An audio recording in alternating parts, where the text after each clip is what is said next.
धेमाजिनि बमा बेरफ्रुनायनि गासिबो दायनिगिरिखौ दाय गैया होननानै बिजिरसालिया फोसावबाय। दायनिगिरिखौ दाय गैया होननानै बिजिरसालिया फोसावबाय। गुवाहाटी बिजिरसालिया 4 बोसोर हियारिं लानायनि उनाव दायनिगिरिफोरखौ दाय गैया होनना फोसावो। 30 अक्ट'बरनि बमा बेरफ्रुनायनि दायनिगिरि साजायनानै जोबथेसालियाव थांनानै एनडिएफबीनि दैदेनगिरि सोद्रोमाफोरा माब्ला उदां जागोन? बिटिआरआव गोजोन गोरोबथा जानानैब्लाबो मानो दासिमबो एनडिएफबीनि केसआ बायाखै?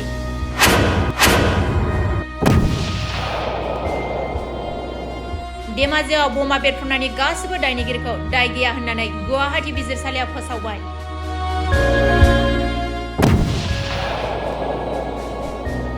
धेमाजिनि बमा बेरफ्रुनाय जाथाया 2004 मायथाइनि 15 आगस्टआव जादोंमोन।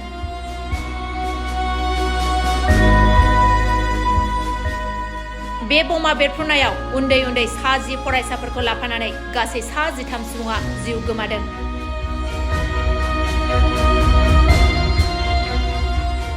बमा बेरफ्रुहोनाय जाथायखौ आलफाया गावसोरनो खालामदों होननानै सिमान जादोंमोन आरो हादरसा सोमावग्लुंनाय गिख्रंथाव जाथायनि थाखाय बै समनि एसपि टी दानगाव आरो एएसपि आबु सातियानखौ सासपेन्ड खालामनाय जादोंमोन। बे जाथायखौ गिबि मन्त्रि रुंसारि तरुण गगैआ गोख्रों रावजों सोंखारिदोंमोन। बे जाथायनि थाखाय हादोरसायाव बै समाव बमा बेरफ्रुनाय जाथायनि थाखाय गोख्रों हेंथा फोरमायनायाव आलफानि फाइखि गाहाया हादोरसानि रायजोफोरनि गेजेराव निमाहा बिनो गोनां जादोंमोन।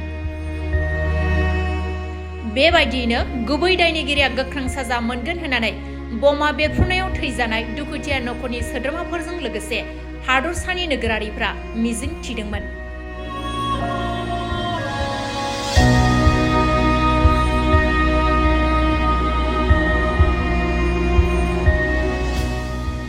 थांनाय 20 बोसोर हियारिं सोलिबाय थानाय समावनो 2019 मायथाइनि 4 जुलाइआव धेमाजि बिजिरसालिया 4 सुबुं दीपान्जुलि बुरागहाइ, मोहिनी चन्दिकय, जतिन देउरि, लीना गगैखौ दायनिगिरि खालामनानै जिउनां साजा होनायनि बिथोन होदोंमोन।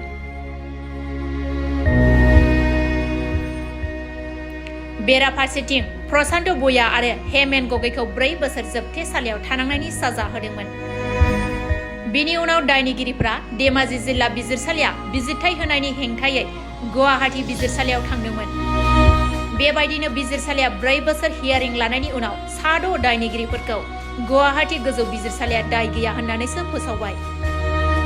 बे फोसावनाय लोगो लोगोनो दुखुथिया नखरजों लोगोसे हादरसानि नोगोरारिफोरा दायनिगिरिखौ गोख्रों साजा मोनगोन होननानै मिजिं खालामनाया थुंगेबाय।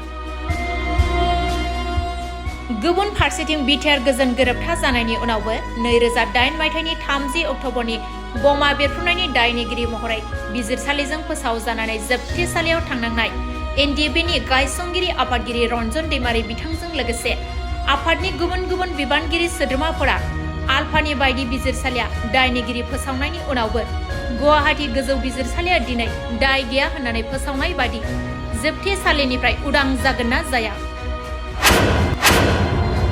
बियो बे समाव दुलाराय बर' रायजोफोरनि थाखाय मोनसे गेदेर सोंथि जानानै फैदों।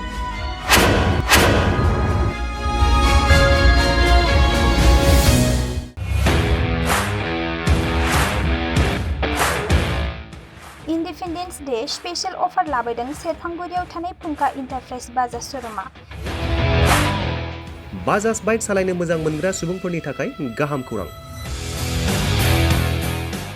क'क्राझार जिल्लानि सेरफांगुरियाव थानाय फुंखा इन्टारप्राइज बाजाज श'रुमा होगासिनो दं 31 आगस्तसिम इन्डिपेन्डेन्स डे स्पेशल अफारनि एक्सेन्ज।